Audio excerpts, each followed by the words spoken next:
Monday, July 5. The U-230 was scheduled to leave for sea in the evening. On this day, another passenger was assigned to the boat. Headquarters, considering the length of our trip and possible injuries to our anti-aircraft gunners and watchmen, replenished the personnel of the U-230 with a doctor. He arrived at the pier loaded with several suitcases, as if we were going on a pleasure trip. "Hello, Herr Lieutenant," he addressed me. "My name is Dr. Ray.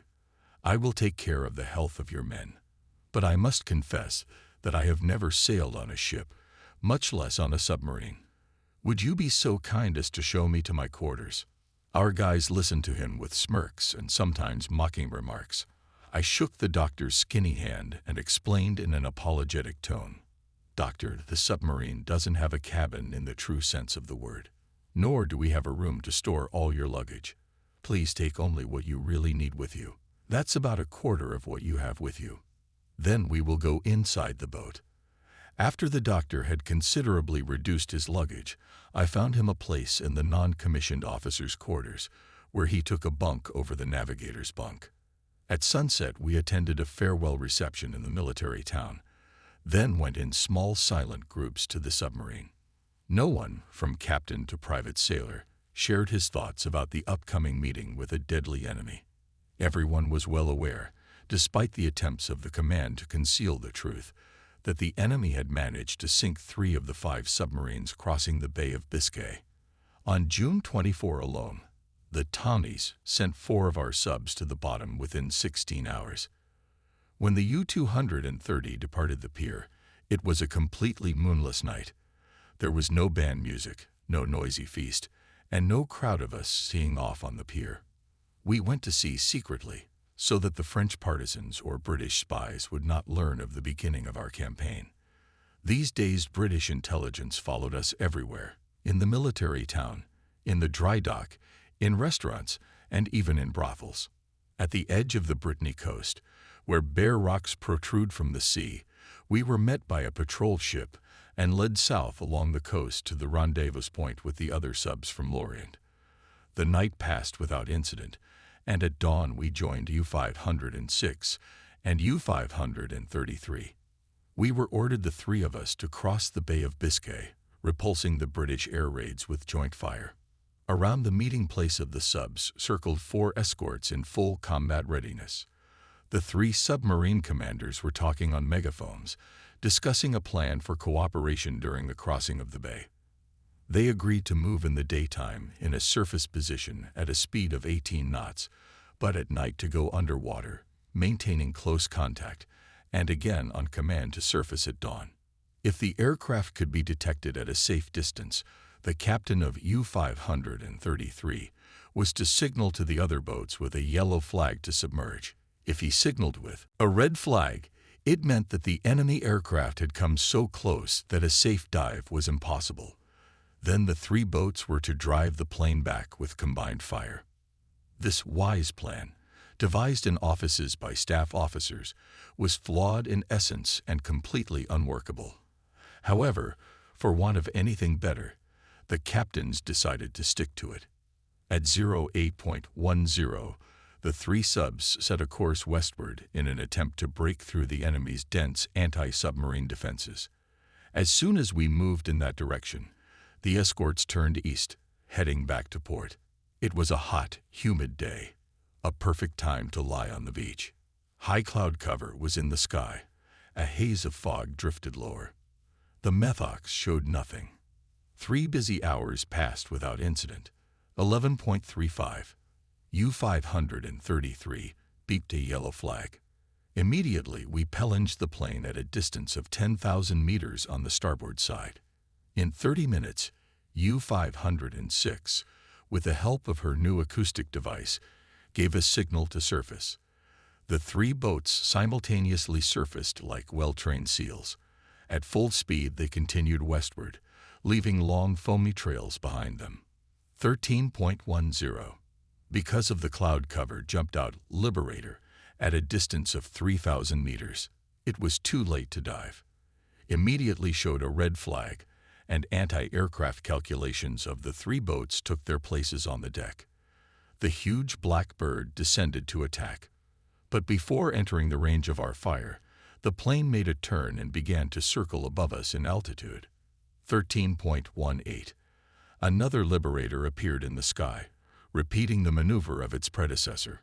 Both airplanes circled above us at a respectful distance. I ordered to deliver more ammunition to the bridge and to the combat deckhouse. In such a situation, a dive was out of the question. Caught by surprise by enemy planes, the three submarines extinguished the desire of Tommy to attack single volleys. The roar of the submarine's working diesels, spreading from below, was supplemented by the roar of aircraft engines from above. 13.25. Sunderland emerged from the clouds and joined the two circling above us Liberators. Its appearance minimized our chances of a favorable outcome. 13.32. With the appearance of the third Liberator, a quartet of airplanes formed. Our chances fell to zero. It seemed that the campaign, which had lasted only a few hours, came to a premature end. We were expecting an attack from the air, keeping in our hearts just a grain of the determination with which we had set out on the trek. 13.40. The Liberator rushed to the attack.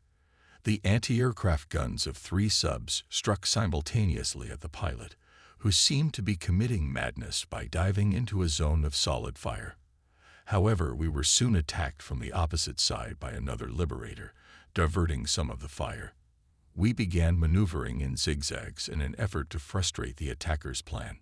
One of the planes, which fired during the dive from machine guns, U-230, dropped a cluster of bombs and passed with a roar only 3 meters from the bridge. 4 explosions followed, accompanied by heaving fountains of water. One of our anti-aircraft gunners at the lower gun began to stagger and collapse to the deck. He was replaced by another sailor. A few seconds later, 4 fountains surged up near the deckhouse of the U-506. At that time, another plane was breaking through our fire screen. We lowered the wounded anti-aircraft gunner into the sturdy hull and delivered a new load of ammunition to the bridge. Suddenly, U-506 went underwater. 4 pilots Tommy decided that the moment was favorable and launched a decisive attack. But the unexpected happened. U-506 quickly surfaced, and her calculations rushed to anti-aircraft guns. The submarine turned sharply to the left, dodging the bombs dropped by Sunderland. The rumble of their explosions sounded among the tight claps of our anti-aircraft guns, machine gun blasts of airplanes, the noise of diesel engines and the roar of aircraft engines. The sea was foaming with exhaust fumes and bomb bursts. The air rang with shrapnel and bullets bouncing off the armored plates of the bridge fence. The Sunderland, coming out of the dive, caught up with anti-aircraft fire. It shuddered and fell slowly into the sea. After its demise, the other planes withdrew. For us, the moment had come to take care of our safety.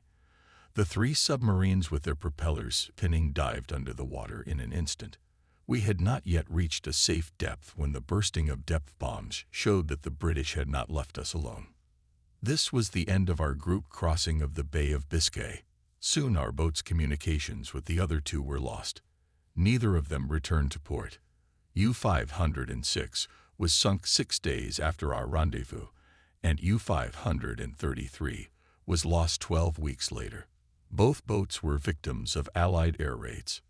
Dr. Ree, not yet recovered from his fright and seasickness, began treating our sailor, wounded in the upper right thigh. Fortunately, the bullet had not grazed the bone. Ree bandaged the wounded gunner with great difficulty, and when he had finished with that, dragged himself to his bunk, himself in dire need of help.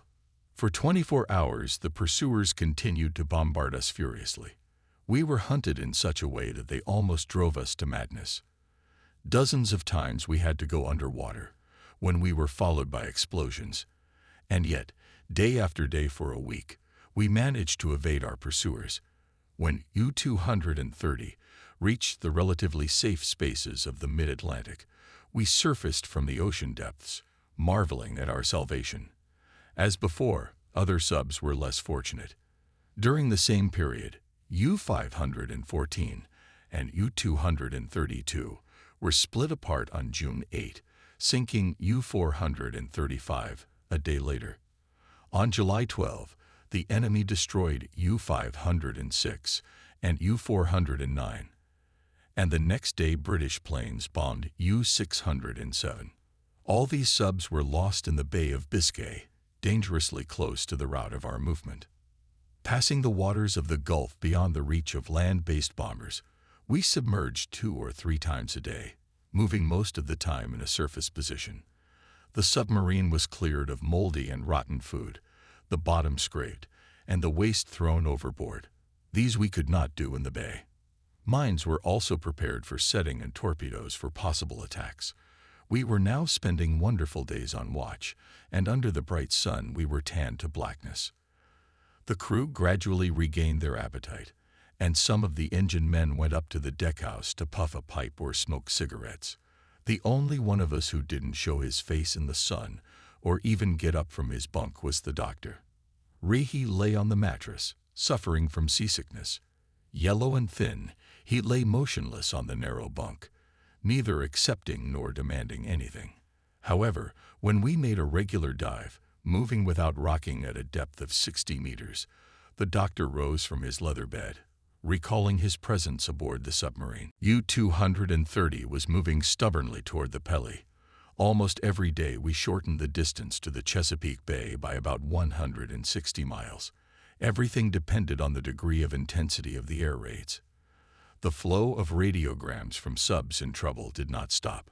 About this time, U-509 reported that she had been badly damaged during the repulsion of an air attack and was in dire need of spare parts. She did not report anything else.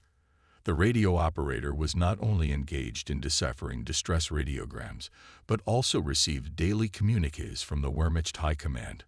We were shocked by the news of the rapid Allied landing in Sicily and discouraged by the continued retreat of our troops on the Eastern Front. The world was going up in flames, its flames hitting Germany hardest, where we least expected them. Our Air Force, brought by Göring to decline, suffering heavy losses from the Allies, could not prevent enemy planes from destroying German cities to the ground. It suddenly occurred to me that the increased losses of our subs were strikingly similar to the air defeats of the Luftwaffe. But despite the bombing and destruction, the retreats and defeats, and the probable threat of our own deaths, we never gave up hope for the best. We were told that the war would be won, and we still believed it. Meanwhile, our boats continued to perish. On July 20, the watch log of one of our best friends in Brest closed forever. His last radiogram reported, "Attacked by airplane. We're sinking. We're being taken prisoner." U-558.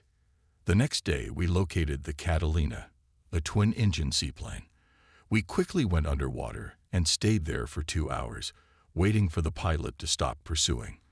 When we surfaced in the afternoon, black clouds enveloped the sky.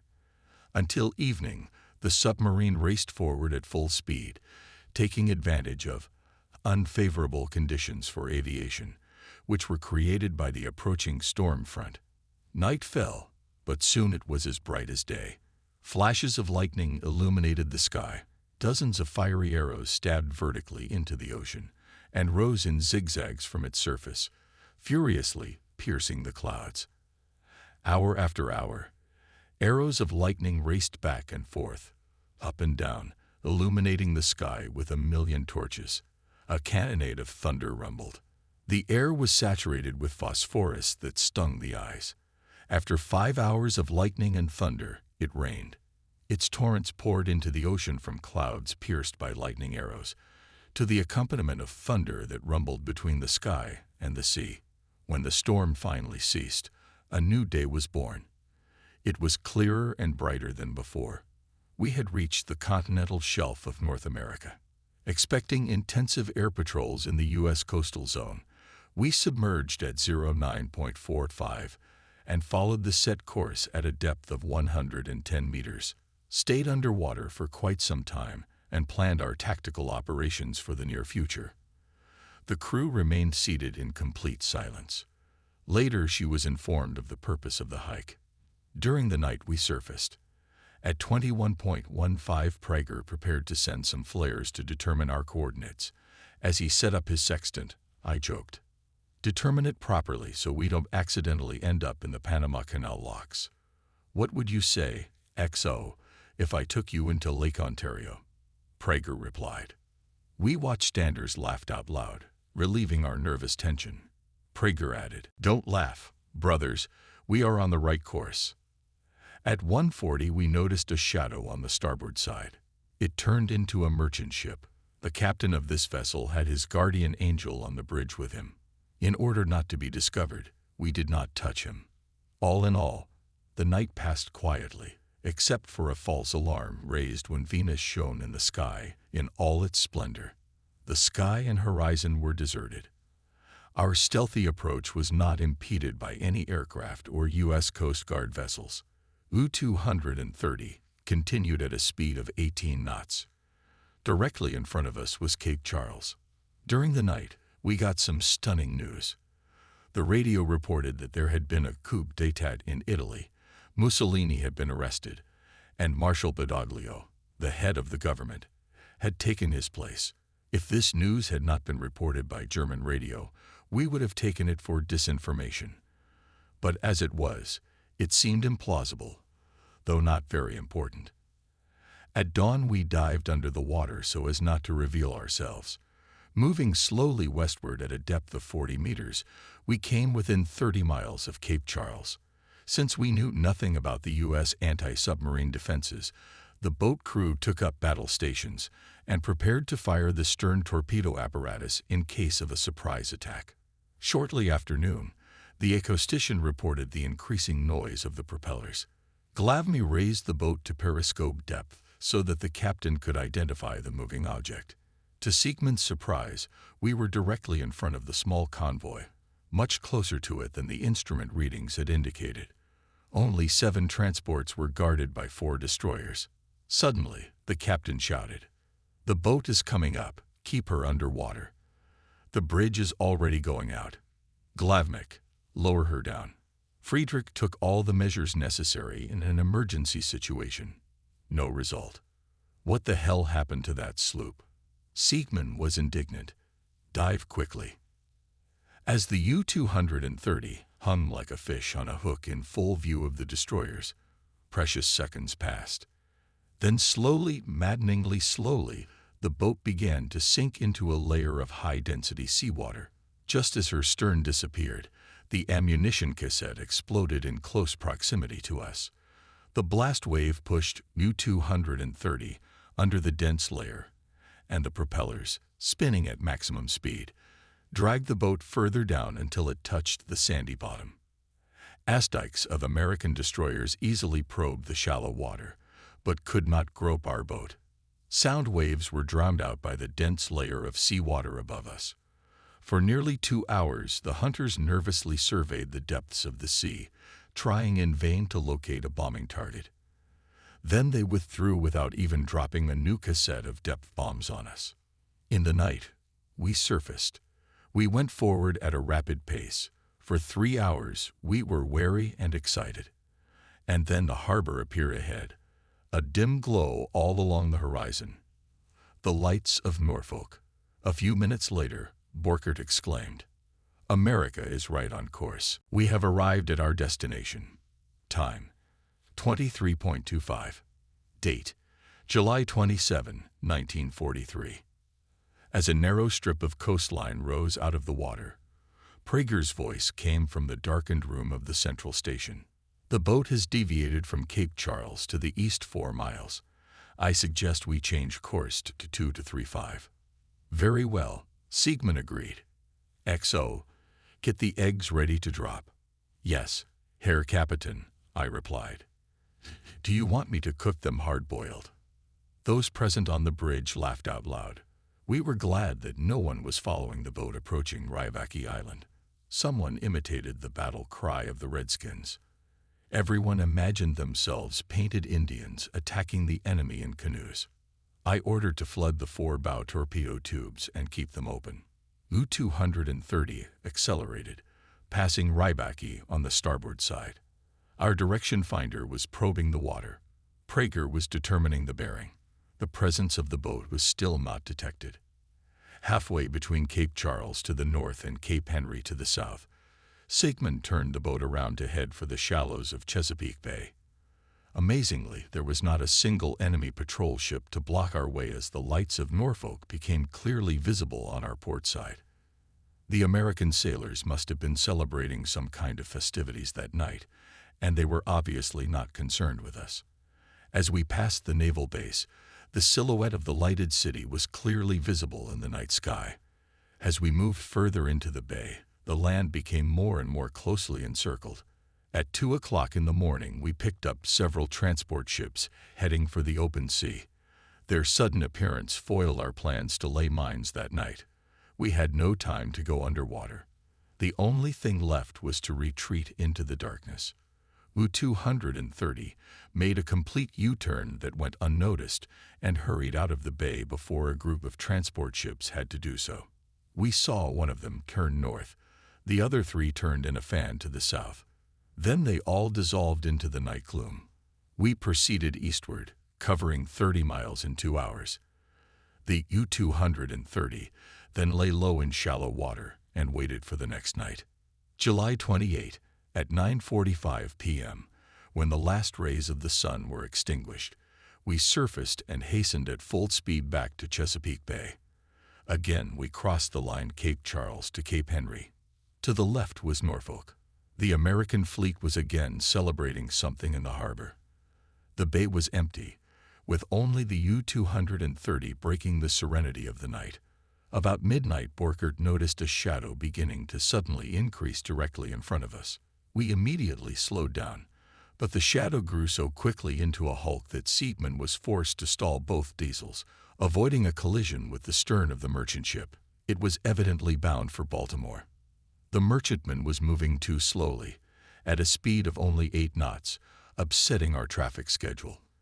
But since we could not order its captain to hurry up, we were forced to follow the vessel's keel at slow speed.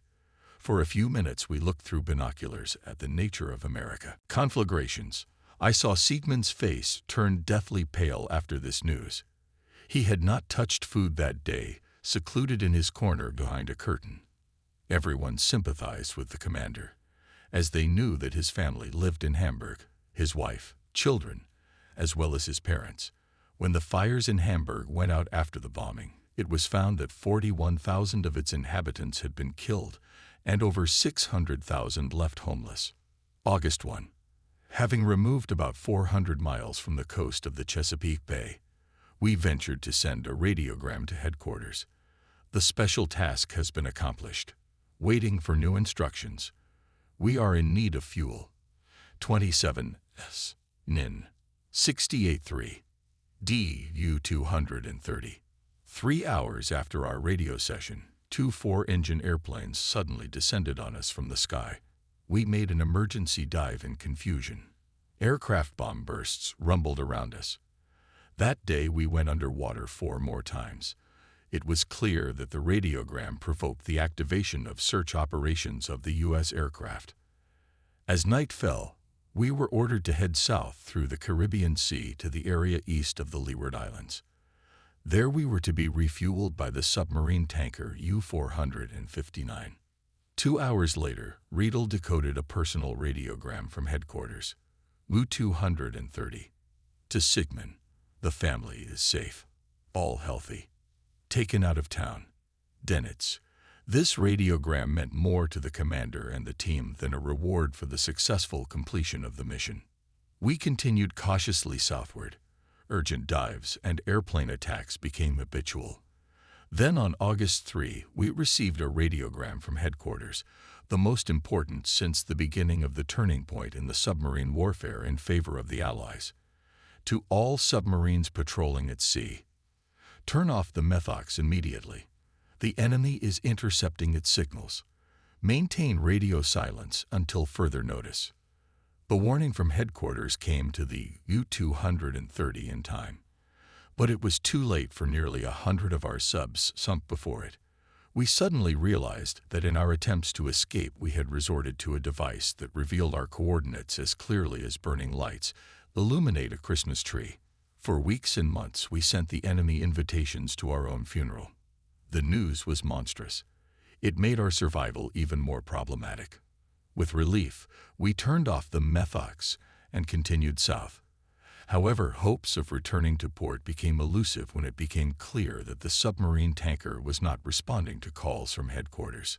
During these days in early August 1943, U-230 changed course 3 times in attempts to reach the refueling submarine, and each time she failed to report to the rendezvous point, dooming us to wander aimlessly. Whatever the reasons for these mystical no-shows, our situation was worsening, as the boat's fuel supply was dwindling by the day. On August 9, our long, weary wait was interrupted by a new tragedy. Again, it touched 3 of our boats. It began with a radiogram intercepted from a submarine that was helplessly cruising 400 miles from the Brazilian port of Recife. Attacked by an airplane. Severe damage. Cannot dive. U-604. To save the boat's crew, headquarters ordered U-172 and U-185, which were near the boat's wreck, to go to the rescue. Radio silence surrounding the incident lasted about 30 hours. Then on August 11, a radiogram crossed the Atlantic. Attacked by aircraft. We have damage. U-172. And just a few minutes later, another radiogram. Attacked by a liberator. We're sinking. U-604. We intercepted a 3rd radiogram about an hour later. Rescued crew of U-604. Aircraft shot down. We have damage. U-185. Subsequent radiograms revealed that U-172 also took on board some of the crew of U-604. U-185 helped her make hasty repairs. Both boats then began the 3,000-mile passage to their home port. U-185 did not return. On August 24, she was sunk by an air attack. By August 13, the U-230 had only 2 tons of fuel left. We were 300 miles east of Barbados. At noon, we received by radio the coordinates of the place and time of rendezvous with the new refueling boat U-117 in Grid Square DR-64. The rendezvous was to take place on August 17. In order not to give ourselves away, we moved during the day in a submerged position at low speed in order to conserve battery power. At night, we followed in a surface position at a moderate speed, parting with every liter of fuel as if it were our own blood. Nevertheless, we arrived at the assigned area exactly at the appointed time. The boat slowly cruised there until it had used up all the fuel. Then, drifting helplessly, we noticed a black speck a few miles away. It was advancing cautiously toward us, but instead of meeting the refueler, we said hello to our old friend Dalhouse with the U-634, a boat that was also scheduled to refuel from the U-117 that day. The refueler never arrived. After almost 2 days of tense waiting, Dalhouse and Siegman agreed that U-634, which still had 15 tons of fuel, would sail 150 miles westward and then report our position to headquarters. Thus, we would remain safe, even if the Allies intercepted the radiogram and concentrated forces at the point of transmission. U-634 is gone. For several hours we remained in the same place, diving underwater as the enemy approached. After 10 hours of waiting, we intercepted Dalhouse's radiogram to headquarters, then began to wait with even greater impatience for a reply from headquarters. It came on August 20, raising new hopes. U-634. Share fuel with U-230. Both submarines to move to the square DF-91. August 27 to refuel from U-847. Return to base by the shortest route. After 46 hours of absence, Dalhouse finally returned. To avoid the risk of refueling during the day, both boats dived underwater and waited for sunset. At dusk, we surfaced and got our share of fuel from the U-634. We also discussed plans to meet up with Dalhouse's boat and the refueler in 5 days. The two boats then parted ways. On a quiet, calm night, we took a course to the east.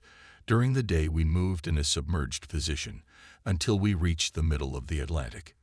Here, the pursuit from the air ceased. On the night of August 27, we arrived at the place of meeting with the refueler and began to look for familiar silhouettes. Already in the morning, we noticed 3 cuttings on the calm surface of the sea. When all the boats gathered in one place, the superstructure of a large refueling boat, U-847, appeared from under the water. With her appearance, we became 5. We greeted U-634 and U-415, congratulated U-172, which had saved half of the crew of U-604. The meeting of 5 submarines carried great dangers. We could only hope that the enemy had not managed to find out about it. U-634 and U-415 did not waste time. They docked at the sides of the refueling tanker and began to pump out of it the fuel. A few hours later, Dalhouse handed the fuel hoses to us, and U-230 took 15 tons of precious fuel. Soon, U-415 finished refueling and gave way to U-172. As U-415 pulled away, we wished her a safe return to Brest. I would have added a word of prayer to that if I were a prophet, because 7 months later, I became captain of U-415. Since we were completely helpless during refueling, the artillery crews took their places at the guns. In the event of enemy planes appearing, we were ready to instantly free ourselves from the fuel hoses and open fire. That's not how the refueling crew behaved. Its crew members stood on the edges of the fence of the vast bridge, like idle streetcockers. In indignation, I shouted to the XO U-847 over the megaphone. "Why do your guys behave like that? Aren't you afraid of airplanes?" "We haven't met a single one since Greenland," he answered me. "You'd better rethink your attitude. Where are you going from here?" "Japan," he said carelessly. "But after we hand over 50 tons of fuel, I suppose we'll only get as far as Surabaya." Shaking my head, I wished him luck. Shortly thereafter, we disconnected our hoses and left the unsafe rendezvous point. After making a short regular dive, surfaced and cautiously followed in the keel of our predecessors on a direct course to port. 2 hours later, the refueling boat broke radio silence and reported to headquarters that it had refueled all 4 boats. With this, U-847 not only jeopardized the refueled boats, but also decided her fate. Within minutes, the British Radio Intercept Service had located the position of the refueler, and 3 hours later she was attacked by an American plane and sent to the bottom, becoming a steel tomb for the entire crew. In the afternoon, I could hear over the stern the reverberations from the bursting of many bombs. U-847 died a ridiculous death. Like the other 3 subs, U-230 did not have enough fuel reserves to maneuver at will. We were forced to take the shortest route past the Azores. Rounding them at noon on August 30, we intercepted a radiogram from Dalhouse, who had gone first, convoy heading north, attacked by a patrolman. U-634. A few minutes after receiving the radiogram, we heard a monstrous rumble of depth bomb explosions coming from the place where Dalhouse's boat was supposedly located. The bombardment continued with increasing force for more than 4 hours.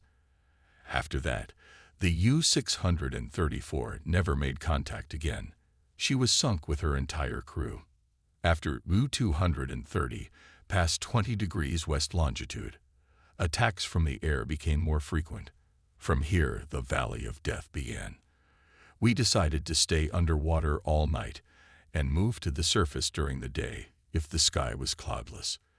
But the British dominated the air, and the whole Bay of Biscay was shuddering from their bombardment. We dashed through falling bombs, machine gun bursts, and stormy seas. We managed to cover a few measly miles a day. The nights brought relief, but not for long. We broke through the formation of patrol ships, dodging their radar pulses sent by long-range radars, as well as an endless series of depth charges. After 7 difficult days, we finally saw the rocky shores of Brittany rise out of the sea. It was September 8, almost 10 weeks after we left port. We met the escort minesweeper before entering Brest Bay. It was the moment when the submariners changed into fresh uniforms and tiredly pushed their way onto the deck to smoke their first cigarettes in weeks. At the same time, our doctor rose from his bunk and showed his blackened, suffering face to those who had long forgotten his existence. Sigmund put a large cigar into his mouth, covered with a bright red Viking beard, and puffed it with a satisfied look. Having hiked under the magical umbrella of safety, we had once again thwarted the enemy's most elaborate attempts to lay us on the ocean floor next to our fallen comrades. As soon as the U-230 pulled into one of the concrete shelter stands, Friedrich climbed onto the bridge, wearing a straw hat and with a black beard framing his pale face. In his hand he held a porcelain cup. Gladness saluted and handed the cup to Sigmund. "I want to surprise you, Herr Captain," he said. "Here is all that we managed to extract from our tanks. A few drops of fuel oil, and nothing else." Sigmund smiled. "You see, Chief Engineer, that's an indication of how efficiently I've been running the boat. You should give me credit. I always leave fuel on reserve." The reception of our boat's crew in Brest reflected the tense state of affairs and was overshadowed by the general despondency over the endless string of losses.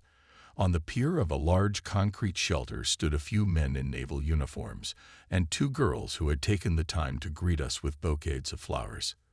The traditional feast in the military town was well organized, but the general mood was not in any comparison with the cheerful, festive atmosphere of the previous meetings. I soon retired to my room and found my personal belongings neatly stacked on the floor. In a pigskin valise I found my will and tore it to shreds. Thus ended my longest hike. Then it was time for the ritual of reincarnation. Under a hot shower I was reborn, and when I cut my hair and shaved, I reached my age. After that I was going to visit Vera, whose plans for spending time with me after the trip had been thought out while I was still at sea. I was trying to remember how to tie my tie when Fred Schreiber, my partner in many adventures on land, entered the room with a half-empty bottle of champagne. Well, he began casually. "Someone seems to be getting ready to celebrate his return. How long have you been at sea? 10 weeks, you say? Let me make a wager with you. Come on, Fred, what's on your mind?" "I bet she left with another guy in a Navy uniform. You can't leave a girl for 10 weeks and expect her to wait for you. That's it. Let's drink our way through the bitterness of female infidelity." I could hardly refrain from contradicting him. After all, my girlfriend was waiting for me here in the army camp. "Meanwhile," Fred continued, "why don't you spend this evening with us? We are going to organize a big feast at the photographer's studio. There will be girls, champagne, a band, and more.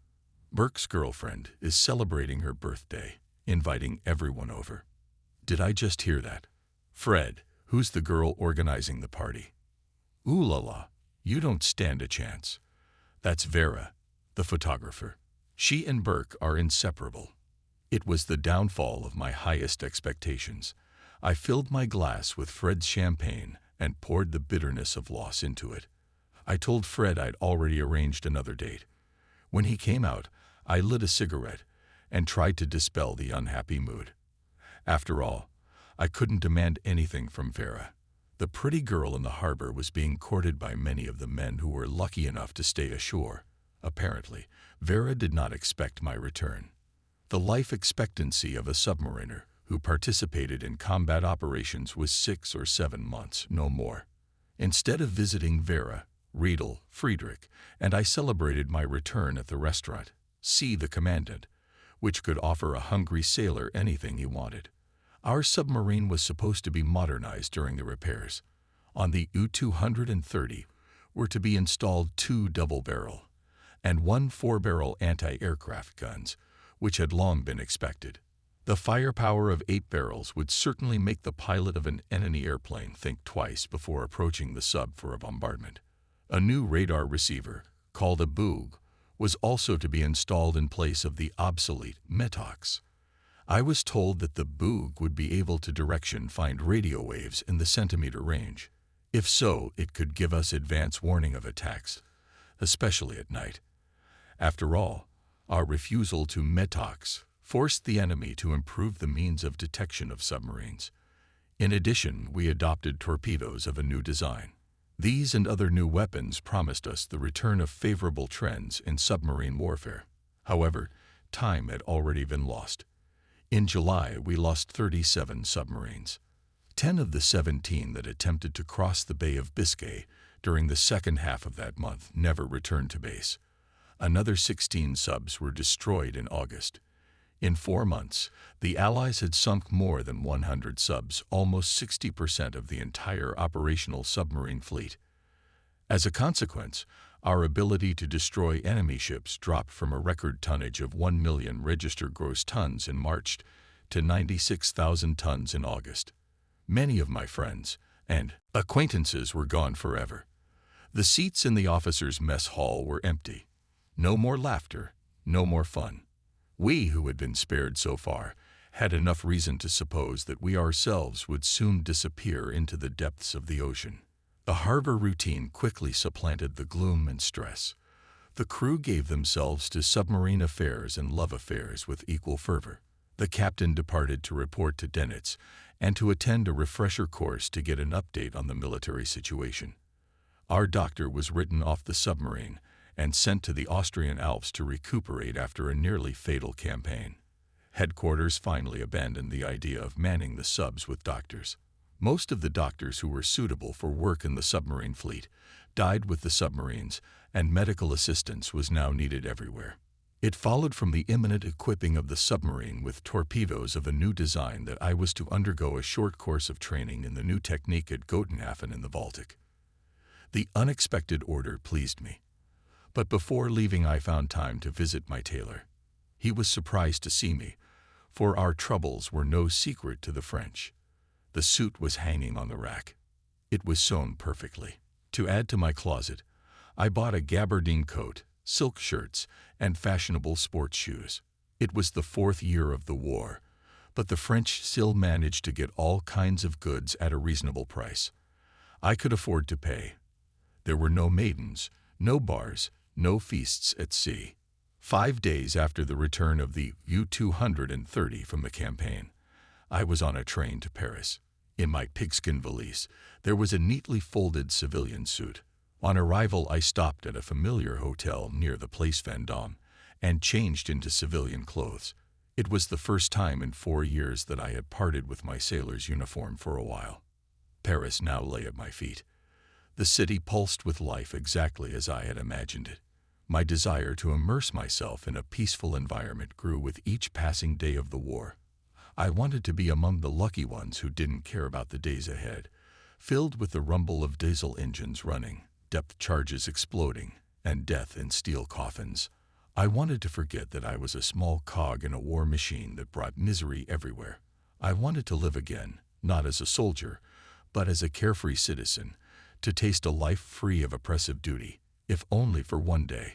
It seemed to me that I could satisfy my aspirations for a free and carefree life only in one place: Paris. Paris did not disappoint me.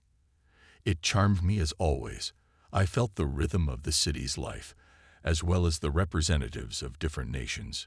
Free from the constraints imposed by the military uniform, I wandered the Parisian streets and wide avenues with pleasure. I realized that my disguise as a civilian had succeeded when I caught glances from Parisian beauties who would not condescend to look at a man in uniform. For 12 full hours I forgot all about the war. I arrived in Frankfurt in uniform and spent my time with my parents and sister. There was no shadow of the tension between my father and mother caused by his affair and the ensuing trouble with the Gestapo. But not all was well in Frankfurt. The destruction in the city had assumed monstrous proportions compared to what I had witnessed on my previous visit home in June. Huge areas of the city were mangled in the same manner as in Berlin. During the last air raid, my father's factory had sustained damage that had been hastily repaired. I was told that 6 fires had been put out in the attic of my father's warehouse in 2 nights alone, and that a small fire had broken out in our house. All this news was depressing, and I felt a vague guilt for our failure to interrupt the supply of American planes to Britain, which were now raining bombs on German cities. I rejoiced secretly that the business trip allowed me to spend only a few hours at home. That night I departed Frankfurt in a darkened train car. Several times the train stopped in the woods and open fields, forcing me to listen to the deafening long rumble of hundreds of Allied bombers crossing the night sky of Germany. The trip to Berlin was now long and grueling. I arrived in the capital 8 hours late. I traveled across the city on the subway, remembering the happy days of my meetings with Marianne. After her death, Berlin had lost its appeal for me. I left the city by a familiar route to the Baltic coast, but again late. I rode in a railroad car for 2 dreary nights. The carriage was lit only by flashes of matches and the glowing tips of cigarettes and cigars with a terrible odor. Smoke and stench reigned in the crowded compartments. Everywhere there was talk of war, which made the non-participating military and civilians listen. I was very interested in the morale of the civilian population and the military, especially the soldiers who had returned from the Eastern Front. They told me about the events that took place there, without losing faith in victory. This strengthened my opinion that we, who fought in the Atlantic, could count on the resilience of our troops in Russia. Allied landings in southern Italy, expected after the collapse of our front in Cyrenaica and North Africa, did not seem to shake the general confidence in victory. The train pulled into the station building at Danzig 10 hours late. I transferred to another and arrived a day later than scheduled at the military camp of the naval base at Gotenhafen. The submariners who had gathered there to study the effects of the new radar being adopted were impatient. A practical demonstration of the action of the new weapons was scheduled for the evening. The cove plunged into the darkness of the warm night. I boarded a passenger boat, which in its best days before the war carried passengers between the ports of Germany and Sweden. When the boat reached the middle of the bay, the officer in charge of the torpedo arsenal addressed the guests with the following words: "Gentlemen, we intend to demonstrate to you the action of 2 new types of torpedoes, which will revolutionize torpedo warfare. First, we will show you the destroyer killer T5 and the acoustic torpedo with great potential. Then you'll see the new multi-purpose LUT torpedo. Both torpedoes are battery-powered. For demonstration purposes, they are equipped with luminous warheads to track their movement at night." Our boat increased speed dramatically. A few minutes later, I noticed a green iridescent light in the dark water, rapidly approaching our vessel. As the boat turned left, the light followed. Then we turned right. The light continued to follow us. The glowing torpedo came even closer. Then the boat took sharp zigzag maneuvers to get away from it. However, the fish did not lag behind. It came even closer to us and finally disappeared under the stern. This was the moment when the explosion should have occurred. But the training torpedo continued to move according to the program. It overtook its target, turned 180 degrees, attacked the boat again, passing under its keel, made a neat loop, repeated its serpentine maneuvers, and once again passed under us before its batteries ran out. Then the torpedo surfaced like a dead fish, gleaming in the dark water. It was a stunning sight. I now realize that there was a weapon that could be countered by fast destroyers and patrol boats. This demonstration was followed by another impressive display. A number of glowing torpedoes were launched across the sea at once, searching for a target and making circular motions. They drew a series of lines on the surface of the water, coming within the angle of attack of our boat. Again followed a series of complex maneuvers until the torpedoes did not run out of batteries. Impressed by what I had seen, I engaged in a 3-day course, like a young cat anxious to try out its grown claws. Torpedo Killer Escorts was equipped with a homing device that reacted to the noise of rotating propellers and, if the ship is stationary, the sound of running electric motors. It was enough to launch the torpedo in the direction of the target. It determined its own course and caught up with the target regardless of what she resorted to maneuvers to avoid defeat. Another addition to our arsenal was designed to solve other problems. Recently, it has become unusually difficult and dangerous to approach the convoy at a distance convenient for attack. The new torpedo LUT removed this problem. It could be launched at a considerable distance from the convoy. Torpedo could move to the target according to a given program, making complex maneuvers on the surface of the sea and underwater. Several such torpedoes, fired at a certain depth of immersion, could create an impassable barrier in the path of the convoy, saving us from the need to overcome its dense combat guard. I left Copenhagen delighted with the new weapons and stories of other curiosities. I had heard of the miracle boats now being built in all the free shipyards. They could stay underwater indefinitely and maneuvered there as fast as they did on the surface. These new submarines were equipped with a retractable tube-shaped mast with a schnorkel float that allowed the boat in the submerged position to ventilate the compartments and recharge the batteries. This device seemed to me so important for the viability and combat effectiveness of the submarine that I decided, on my return to Brest, to find out whether it could be used on conventional submarines. Unrestricted submergence would help to solve all our problems. For the first time in months, I believed that we would get a weapon that could save our lives, or at least cost us dearly. We might yet catch a turning point in the war in our favor. When I arrived in Berlin, air raid sirens were howling. When I left, the air was saturated with the smell of burnt gunpowder and carbon monoxide from the ashes. Once again, the night express train, crowded with passengers, traveled to Paris with the lights off. Europe was engulfed in fire and chaos. The front was felt everywhere. In cities and towns, in the souls of the train's terrified passengers. 5 hours from Paris, I spotted a girl. She had boarded a train at Chalon-en-Marne. In the dark compartment I could not see her face well, but I inhaled the fragrance of perfume, which was sold in almost all perfume stores on the Boulevard Haussmann in Paris. First, as a matter of common gallantry, I helped her to stow her luggage. Then, when the lights of the small station illuminated the girl's face for a few seconds, I found her quite attractive. We made light-hearted conversation, followed by her not-so-light-hearted offer to show me Street Denis, the northern suburb of Paris where she lived. Paris without Street Denis, she argued, is like wine without alcohol. The girl's name was Marguerite. She introduced me to Saint Denis and many other parts of the city. We spent 2 wonderful days together in Paris. I was dressed in a civilian suit, and according to Marguerite, she was pleased with my French appearance. We wandered through bright streets, through parks fragrant with the smell of autumn leaves. Then came the second, and perhaps the last night of my life in Paris. We agreed to meet the next time I came to Paris. A parting followed, which brought me back to the everyday life of the war. When I arrived in Brest, the military town was in turmoil. The radio had just announced the surrender of Italy. This news was the main topic of conversation in the officers' mess hall and bar. After Anglo-American troops had established a beachhead for their landing at Salerno, the new government of Marshal Badoglio had ordered Italian soldiers to lay down their arms. Now the German troops had to fight the enemy one-on-one. Fortunately, we had strong defensive positions there, allowing us to stop the enemy advancing northward.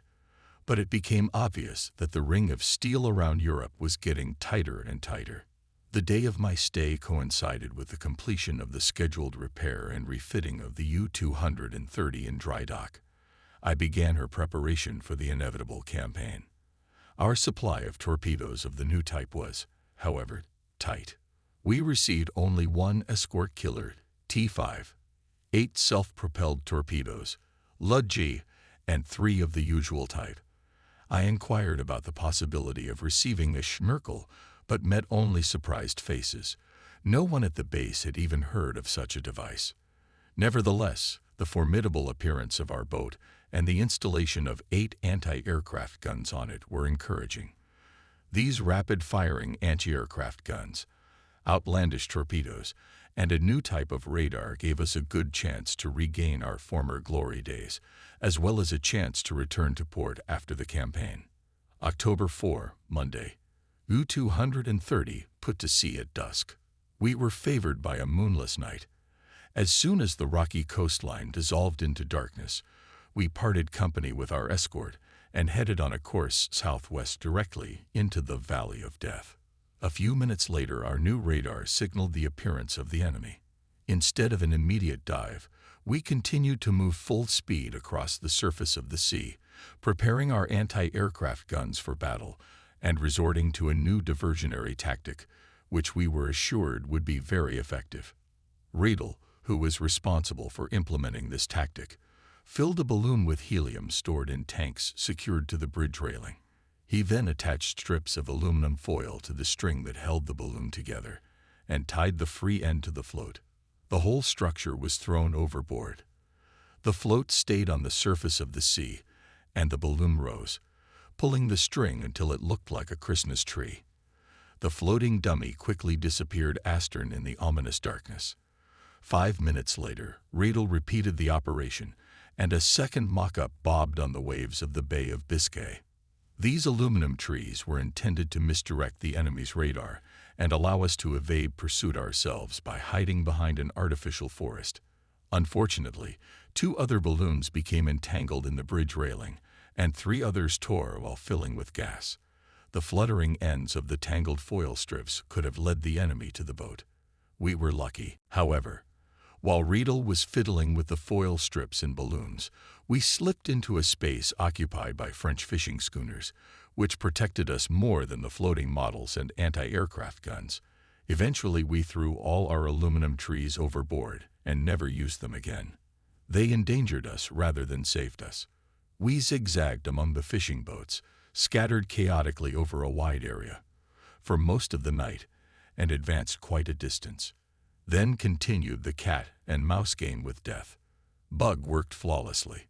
Several times he warned us in advance of the enemy's approach, giving us plenty of time to dive. Each time Tommy circled above us in bewilderment. When the British realized that we had new radar to warn us of danger, they changed their patrol schedule around the boat's intended course in such a way as to force us underwater more often. As a result, by the end of the first night of the trip, the batteries were 70% depleted. However, having such a reliable electronic aid as the boot, which enabled us to avoid encounters with bombers, we abandoned the summer tactics and no longer attempted to move in a surface position in daylight. The next night, the British reacted instantly to our surfacing. Switching on their radars only sporadically, they took us by surprise with their precisely timed strikes. Hour after hour, we made alternate diving and surfacing. Night after night, we escaped from the cunning maneuvers and merciless attacks of the enemy. On the 7th night, the number of attacks decreased, and on the 8th night, we were able to surface for fresh air. U-230 broke out of the blockade zone and continued westward among the glowing waves. On the 9th night, we received orders to follow the grid of square AK-64 and take up position in the forward watch. All submarines entering it were to be in a submerged position to detect the approaching convoy by acoustic means. Surface surfacing was allowed only for a very short time. It was necessary at all costs to ensure the secrecy of our presence, for it was a decisive condition for success. On October 15 at 20.35, we intercepted with our new antenna, capable of picking up radio waves at a depth of 30 meters, a radiogram. Convoy, grid square AK-61, heading west. Surfacing for attack. U-844. One of the wolves made contact with the convoy. The trap worked. 21.00. U-230 surfaced just as the last glimmer of day was fading, which underwater we did not see. Somewhere behind the dark veil of night, a convoy was moving north, against which a wolf pack attack was being prepared. As usual, we had high hopes for the attack. 23.50. Worker detected the first shadows. Escort, starboard bow, 3,000 meters. The destroyer showed her broadside and disappeared into the darkness. The trembling voice of a sailor sounded. Watchman, 2,000 meters, 0 crumble. Sigmund's command followed. Both diesels to triple speed. Chief engineer, go full throttle. The last instruction was to Friedrich, who had to squeeze all the reserves from the hard-working engines. There was no question of attacking the patrol ship with a killer torpedo. On bearing 100, another shadow emerged from the darkness. A patrolman left on the bow. It was slowly moving between our submarine and the destroyer that was pursuing us. Siegmund didn't miss his chance. He turned the U-230 to the left and sped off in a northerly direction at 20 knots. Both escorts were forced to maneuver desperately to avoid collision. Because of this, however, contact with the convoy was lost for some time. It was already 00.15 on October 16. 2. 3 course corrections, taking into account the convoy's speed, distance, and angle of attack. Siegmund led the submarine on a course of intersection with the right column of the convoy, relying on the ability of the watch officer to assess the situation behind our stern. I aimed, set target parameters, aimed again.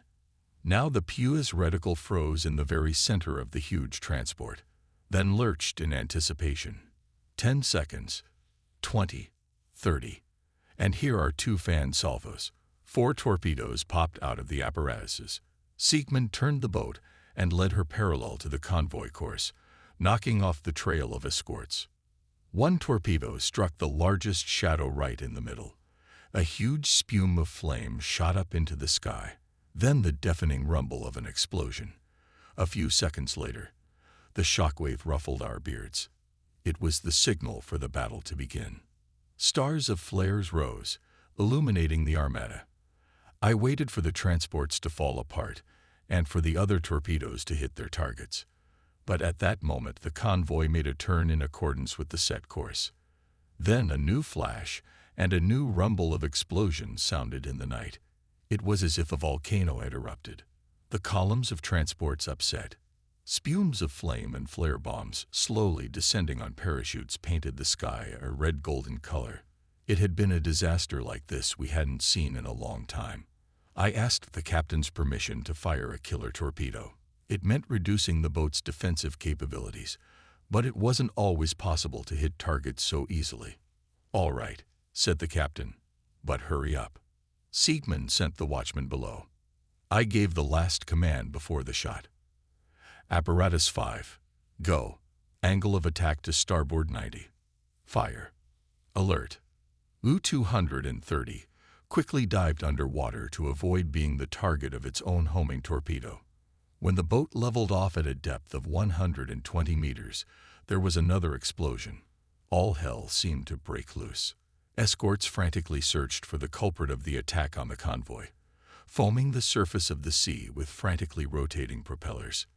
Nearby, a series of depth charges rumbled through the water. The pulses of the Aztec rushed into the deep ocean. However, the rumbling noise of propellers and engines of the many transports of the convoy covered our departure and pleased our ears. When the tension of the situation gradually subsided, torpedoists and sailors vigorously undertook to prepare torpedo apparatuses for reloading. 03.10. We surfaced and reloaded. The night darkness was impenetrable. The sea agitation increased. U-230, launched in pursuit of the fleeing convoy, shook violently. Suddenly, at a distance of 3 miles on the starboard side of the light came on. We turned and moved slowly in that direction. As we gradually approached, we saw a searchlight beam aimed at the sinking vessel. Nearby was a patrol boat, taking on board sailors from the lost transport. We quietly crept up to the place of rescue operation and watched it not without interest. The helpless escort was a convenient target. It was only 800 meters in front of our torpedo apparatus, exposing its broadside to a deadly torpedo strike. But Siegmund, obeying a sense of pity and the unwritten law of honor, said, "To hell with them, with these tin cans. Let's look for transports." Left rudder, small forward. The U-230 slowly turned around so as not to give away its presence. A small, perfectly round spot of red appeared from behind the sinking vessel. It quickly grew into a glowing red ball. We realized that we were being followed by a destroyer, which was now hunting for the boat using night vision equipment. Immediately, The engines were switched to full power, and the boat roared forward. The escort gave chase, lunging with all their might at the crashing waves. Though the hunter lurching and bouncing desperately on the waves, he persisted in closing the distance between him and us. Sigmund, however, had a slight advantage in his choice of course. He steered the boat in zigzags through the crashing waves. From time to time the captain asked, his voice overpowering the rumble of the storm, "What's the matter with the escort, XO?" Going at the same speed, I shouted back over my shoulder, not wanting to admit to myself that I had lost the opportunity to fire a killer torpedo at the hunter. The escort was approaching, and had already acquired the clear outline of a warship. However, the strength of the wind was increasing the agitation of the sea. The mighty waves were hitting the destroyer harder than us, slowing it down. After 90 minutes of desperate maneuvering in the darkness among the maddening ocean, hunter disappeared from sight. 04.45. 2 hours before dawn, we detected a new shadow astern. We quickly followed a course to the north and almost collided with the convoy. The shadows moved straight ahead. 3, 5, 10. I looked around and identified my targets even without binoculars. Then everything happened very quickly. I prepared the torpedo tubes for firing, caught the Liberty transport in the reticle, pulled the lever, aimed the RPC at the other shadow, pulled the lever again. That's all I could do. A patrolman jumped out from behind the transport and came at us. U-230 went sideways and moved through the waves in the only course of salvation. We were almost finished moving in an arc when a column of fire erupted into the night. The blast wave and the rumble of the explosion hit us simultaneously. The sky turned red. The second torpedo passed us by. A new race began. The destroyer chased us astern in a desperate attempt to ram the boat if it could not be destroyed by other means. I regretted having used up my homing torpedo too soon. For the second time that night, we resorted to maneuvers to get out of danger, and managed to do so after an hour's deadly chase. Sigmund fearlessly led the boat into another battle. I ordered the torpedo tubes to be reloaded. The battle was not over, but as the eastern horizon brightened and dawn parted the sea and clouds, we realized we were on our own. In the early morning hours, the combat operation took a dramatic turn. Our overnight successes had alarmed the British. As might be expected, they sent to hunt for us all that could fly, from single-engine airplanes to long-range bombers. A massive air attack awaited us.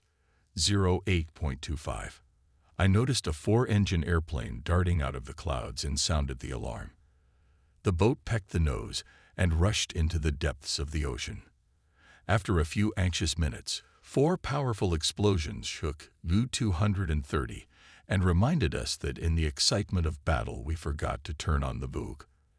After waiting out the aircraft attack and surfacing 40 minutes later, we again chased the elusive targets, carefully monitoring the sky and horizon. 09.15. Intercepted a radiogram. Attacked by a destroyer. 57 SH 24-3. D. Tonum. U-844. Our friends in distress, in the midst of the storm, could not be helped. But by reporting the coordinates of the scene of the tragedy, U-844 gave us a tip on the convoy. 09.23. Urgent diving due to approaching Liberator. The strong hull, responding to the work in the forced mode of vertical and horizontal rudders, quickly went underwater. 4 warheads exploded on the port side. 09.45. Resurfaced. The sky is deserted. 19.20. An alert for a Liberator. 4 devilish explosions followed our plunge into the depths of the sea. 10.50. We surfaced again and continued the search for the convoy. 11.12. Another distress signal from our boats was intercepted. Attacked by an airplane. Tonum. U-964. My sympathy for the crew of the dying boat was replaced by anxiety in connection with the appearance of an airplane on the radar screen. We dove underwater to a depth where we could not be reached by the depth bomb explosions, then surfaced again and again rushed in pursuit of the convoy. These scenes were repeated again and again. The alarms were inexorably followed by the explosions of depth bombs that shook the boat. Late in the afternoon, a new distress radiogram arrived. Airplane, bombs, tonum, U-470. When night fell over the battle zone, we calculated that the 4 enemy transports sunk last night cost us 3 of our submarines. It was close combat. An eye for an eye, a tooth for a tooth. The evil irony was that the British sank the boats that did them no harm. We, on the other hand, who had distinguished ourselves in the battle, continued to hunt for the convoy when the storm forced the planes to withdraw. Almost 3 hours after midnight, we intercepted a new distress signal from one of the subs attacking the flanks of the convoy. Attacked by a destroyer. We're sinking. U-631. The nightmarish night ended with the loss of 4 British transports and 4 of our subs. On October 17 at dawn, the Allies resumed their furious air attacks on the convoy hunters. The battle continued from dawn to dusk exclusively in favor of the British. We surfaced and moved forward in a desperate attempt to get a few miles. Again and again, however, we were attacked from the air, driven into the saving depths. At the end of the second day of the race, 2 more of our subs were sunk by bombers from the air. U-540 and U-841 reported that they had been attacked by airplanes and went to the bottom. The hunting stopped, but we suffered heavy losses.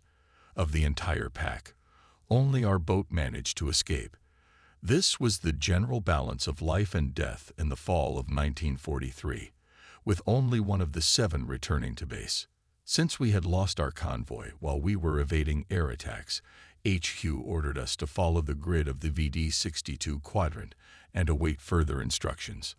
As we moved into the assigned area, the weather improved considerably. The boat advanced extremely cautiously, submerging for long periods of time as soon as daylight appeared and surfacing in total darkness. Early in the morning of October 22, we arrived in the target area. During the day, the air temperature rose to 20 degrees Celsius, and the night was unusually calm. The silence was deceptive, but not for us. We had learned to sense danger like a mature bear, repeatedly wounded by hunting bullets, and we knew that a second of carelessness turns to death. That danger and the enemy were waiting for us everywhere. For several days our patience was severely tested. Hiding under cover of darkness, we zigzagged across the ocean, tracing an area wide enough for 3 convoys to pass through. When daylight drove us underwater, we lurked at a depth of 40 meters, groping the sea surface with a locator and listening to it with acoustic instruments. Then in the evening of October 26, a chance came. An acoustician heard a noise that could only come from the convoy. At 9:40 p.m. we surfaced. A month in a cloudless sky shone too brightly. It was completely windless. Our boat moved easily on the smooth silver surface of the sea, rumbling diesels. Straight ahead of us, at a distance of 6,000 meters, dragged the convoy. The horizon was dotted with black dots moving westward at a certain distance from each other. On the left flank of the convoy were 3 patrol vessels. Another escort loomed on the right flank, and 1 more at the tail of the Armada. The distances separating the escorts from each other varied considerably. Incredible as it may seem, we surfaced behind the battle guard formation. After a few minutes, the escorts turned one by one, and having noticed us, with sparks escaping with the clouds of smoke, rushed forward in order to prevent our attack. Sigmund drove the boat at full speed in a bold attempt to get to the edge of the convoy before the frantically maneuvering escorts could join their forces. Our zigzags confused the pursuers, but 3 enemy shadows steadily approached, casting waves off the foretop. It soon seemed as if we had fallen into a trap. However, so far nothing prevented the boat to go to the angle of attack. U-230 roared forward, quickly reducing the distance to the moving black monsters. The commander shouted, "XXO, I give you 40 seconds to fire." I was ready to meet this short period of time, having determined the distance to the target. Taking aim, calculating the time of movement, I fired 4 bow torpedoes at short intervals. Our boat tilted sharply, lying on a reverse course. A moment later, I pulled the trigger a 5th time, firing the last torpedo from the stern. It was the fastest attack we had ever made. As the 5 torpedoes raced westward, the U-230 tore eastward with 3 pursuing escorts astern. In the moonlight, the gray superstructures of the hunters shone white. After a few minutes of frequent heartbeats, a series of spolors of flame rose up near the western horizon. 2, perhaps 3 transports had been hit by our torpedoes. The clock showed 10:25 p.m. To our amazement, the escorts behind us at stone-throwing distance suddenly turned and raced back toward the attacked convoy. U-230 continued at full speed for another hour, then Seidman allowed the crew to relax. 3 hours after the British stopped chasing us, Radel reported to headquarters on the results of our attacks. Convoy BD-64, westbound, 3 hits, unable to trace the nature of the damage. 4 transports, totaling 26,000 tons of tonnage, sunk earlier. All torpedoes expended. Return to base. Following the transmission of his radiogram, we took a course for the Bay of Biscay. Before the first rays of the sun could demask us, U-230 went underwater. As before, we moved in a surface position only at night. When crossed the invisible barrier, which enclosed the Bay Allies, attacks from the air became more frequent by the hour. In constant strain we followed, keeping our decks level with the surface of the sea. Fore and aft ballast tanks were slightly flooded with water for instant submergence. Every hour of the nightmarish passage through these dangerous waters might have been our last. On the 3rd night after the battle with the convoy, we were shaken by explosions from 16 drop-depth charges. On the 4th night, we dived 6 times and dodged 24, fairly accurately dropped ordnance cassettes. On the 5th night, 28 bombs were sent after us. On the 6th, the boat dived deep 5 times and dodged 20 bombs. On the 7th night, the number of air attacks decreased, but we went to the patrol area of the enemy hunter group with completely empty torpedo tubes. We managed to outsmart the enemy by moving slowly and maintaining silence. The boat's electric motors ran almost silently. Then, rid of the danger, the boat rushed eastward, rumbling diesels. By the end of the night, we were able to report to headquarters that we were only 10 hours away from the rendezvous with our escort. On November 5 at 9:30, the U-230 made a surfacing. For the first time in 18 days, we saw daylight. 2 minesweepers were waiting for us in the rough sea near the rocky coast of Brittany. One of them signaled us with a lamp. Air alert. Squadrons to anti-aircraft guns. We responded immediately. Apparently, the campaign wasn't over yet. Satanic force pursued us from above until we arrived in port. Finally, the U-230 took refuge in the concrete shelter of Brest. Only there, under the 7-meter thick reinforced concrete above our heads, we were out of reach of enemy planes. As soon as I crossed the gangway and took my first tentative steps on the hard ground, the concrete walkway conveyed a sense of security from my soaked boots to my soul and body. I took a heavy sigh. That sigh was the only way to express how I felt about our failures in the submarine warfare. Everything was against us now. Even our promising new homing torpedo had not performed as well in combat as it had under ideal test conditions. There was little we could sacrifice. 2 years ago, the front line in the west ran far out to sea. Last spring, it had moved eastward to the continental shelf. Now the front ran along the very coast of France. Many of the U-boats that had somehow managed to survive the few days of the campaign were sunk in front of our shore services moments before their crews could step onto the concrete pier. Brest Bay itself could serve to illustrate the dramatic difference between past and present. I noticed that many of the submarine parking lots in the concrete bunker were empty. Last spring, 3 subs crammed into each bunker, while others were forced to wait their turn outside at the open dock. I noticed that there was silence in the dry dock. Not so long ago, it had been bustling with activity. Submarines were being repaired there 24 hours a day, and if the boats were hunting convoys. No, there weren't many left in the Atlantic, but each of them attacked alone simply to keep the enemy from rolling up his costly anti-submarine defense system.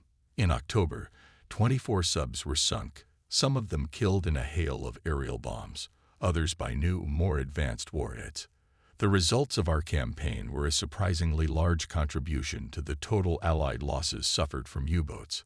However, the many empty seats in the officers' mess hall kept us from being proud of our accomplishments. The breath of death was felt everywhere. My first breakfast in port was accompanied not only by early fresh vegetables, but also by more bad news. Strachmeyer, one of the staff officers, reported that 3 of my fellow students and close friends had perished at sea. Another had found death aboard the submarine when an explosion blew apart the forward set of batteries. The boat returned to port, but my friend was buried in the Atlantic. Strachmeyer then stunned me with the news that Gerloff and Goebel, my shipmates on the U-557, had perished with their boats over the summer. Depressed at the sight of death, I said goodbye to Strachmeyer and went out into the adjoining room. A company of our immortals had gathered at the bar. The night was still young, but they were already drunk. Riedel was sporting a mustache, which he considered to be his main concern during our campaigns. Von Stromberg, Burke, and others were there. I joined the society, drinking and singing with them. We went through the entire repertoire of sea songs, some of which were sung to the tune of Link's tunes from the Light Beetle. Then we throated the chorus of our version of one popular song, with Bork playing along on the piano. If we go to the bottom of the ocean, we'd still make it to the shore. To you, Lily Marlene. To you, Lily Marlene. As often happened when we ran out of champagne, patience, or wit, we decided to visit Madame and her girls in the casino bar. Without removing my Navy uniform, I squeezed into a crowded automobile that sped through the night city. The casino bar was noisy, smoky, and bright. There were already a few buddies from the first flotilla there. We were greeted with cheers and cheering. Madame was as charming as ever, and her merchandise possessed characteristics that distinguished the casino bar from other establishments of its kind. She greeted me kindly, but with a touch of reproach. "Monsieur, we have not seen you for so long. I hope my girls have not treated you badly." No, it is not their fault. It is the fact that... I interrupted my explanation when I remembered that her establishment might be a center of Allied espionage. I was carried away by the tide, madame. I finished my answer. She offered to make my choice of partner, but I had no particular plans for the night. I sat at the bar sipping drinks, listening to loud music on the phonograph, watching my friends. Neither the damsels nor the champagne encouraged me, though oblivion in amusement was our chief desire in these gloomy days. I realized that the casino bar had lost its attraction for me. Just as the clock struck midnight, the air raid sirens began to wail. My friends hurried out of the establishment. The bombs didn't scare them. They just didn't want any accident to keep them out too long. It would hurt their reputations. The sirens continued to howl as we walked through the streets of Brest, listening to the thudding shots of anti-aircraft guns beating outside the city in the direction of Cape Kizan. Having no time to return to the military town, most of my friends used the bomb shelter before the planes appeared in the sky over Brest. I looked at the rips in the sky and saw that the Allies' main strike was on the southern part of the city. In the next few minutes, 7 or 8 bombers caught fire, dropped out of formation, and began to plummet downward in a graceful dive, leaving a sparkling plume behind them. The vastly improved heavy anti-aircraft artillery around Brest created such a spectacular sight that I forgot to take shelter. There was no need to do so, however. The remnants of the Allied air armada withdrew. Impressed by what we had seen, we didn't want to go to bed and joined a group of buddies at the bar for more champagne. But just as I was settling down on a high stool, the bar door opened and someone shouted, "The Americans are coming." We jumped up from our stools, glancing around incredulously, though after the Allied landings in Sicily and Italy, anything was possible. However, the young officer from the headquarters, who brought the news, hastened to add, "Calm down, gentlemen. I only meant that they are leading the captured American pilots whose planes have just been shot down. Most of them are wounded. Would you like to take a look?" The night was getting more and more interesting. I rushed to the naval hospital nearby to see the foreigners from across the ocean. The hospital courtyard was flooded with the light of numerous lamps. 2 or 3 times at intervals, trucks or ambulances drove in and stopped in a parking spot. Around them, orderlies, nurses, and mere gawkers crowded at the entrance. Victims of our anti-aircraft fire, badly burned, were brought in on stretchers. A doctor with whom I was acquainted allowed me to look into the waiting room. This was where new patients were brought in as soon as the previously delivered Americans were taken out for emergency surgeries. One of the Yankees, still wearing his flight jacket, seemed to be in better condition than his comrades, but he was rolling his eyes and shaking his head as if in agony. When I approached him, I saw that he had an ugly but rather superficial scar running from his forehead to his neck, dividing his head in two. He had been cut short in the style of a Prussian officer. Seeing my enemy for the first time at such a close distance, I could not resist speaking to him, saying in English, "See, this is what you got for bombing our base. Does it hurt?" He didn't answer.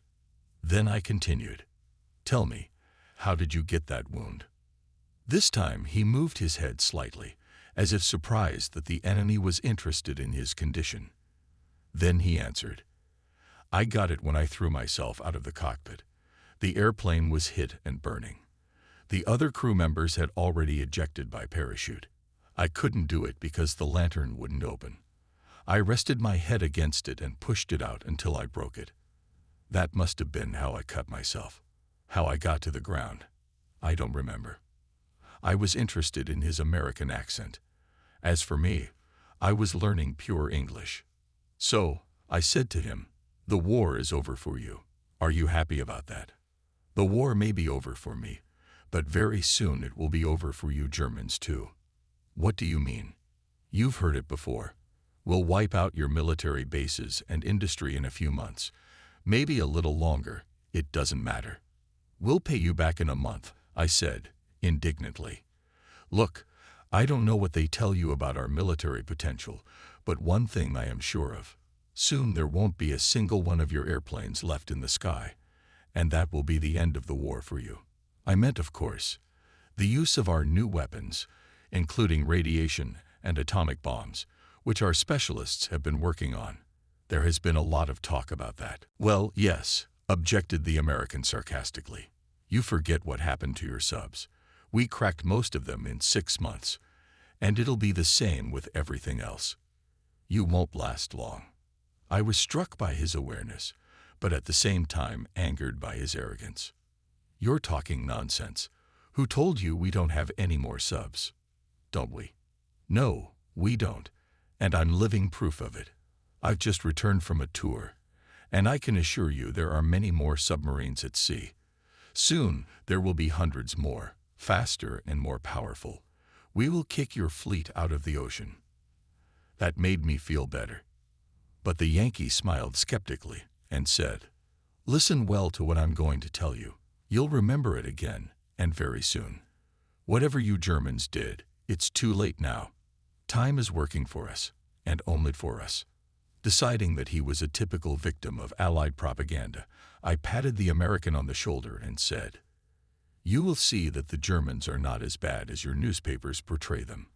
I wish you a speedy recovery. The day will come when you will realize that I am right." We smiled at each other, and I left. The Yankees' next stop was the operating table, and then a long rest behind barbed wire.